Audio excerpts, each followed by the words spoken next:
হাতের উপর হাত রাখা খুব সহজ, তবে সেই হাত সারা জীবন বয়ে বেড়ানো খুব সহজ নয়।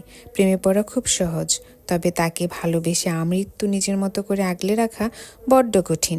চোখের দিকে তাকানো খুব সহজ, তবে বছরের পর বছর নতুন করে ওই চোখের প্রেমে পড়া কিন্তু বেশ কঠিন। শুধু ভালোবেসে আঁকড়ে ধরে রাখলেই হয় না, সেই মানুষটাকে পাশে নিয়ে সারা জীবন একসাথে পথ চলাটাও শিখতে হয়।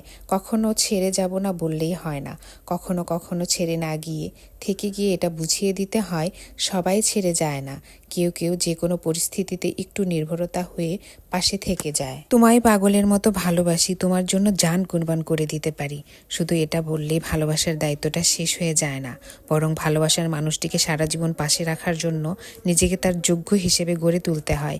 এটাই ভালোবাসা, আর ভালোবাসার মানুষটির প্রতি যোগ্য সম্মান। সবশেষে এটাই বলবো, ভালোবাসার মানুষটির জন্য লড়াইও করতে হয়। ভালোবাসাটা তখনই পূর্ণতা পায় যখন ভালোবাসার মানুষটির জন্য লড়াই করার পর আপনি সেই লড়াইয়ে বিজয়ী হবেন, যখন সত্যিই সারা জীবনের জন্য আপনি আপনার ভালোবাসার মানুষটিকে পাশে পাবেন। তখন পূর্ণতা পাক পৃথিবীর সকল ভালোবাসা, পূর্ণ হোক ভালোবাসার মানুষটিকে নিয়ে দেখা প্রত্যেকটা স্বপ্ন, ভালোবাসার মানুষটিকে পাশে নিয়ে সম্পূর্ণ হয়ে উঠুক প্রতিটি ভালোবাসার গল্প।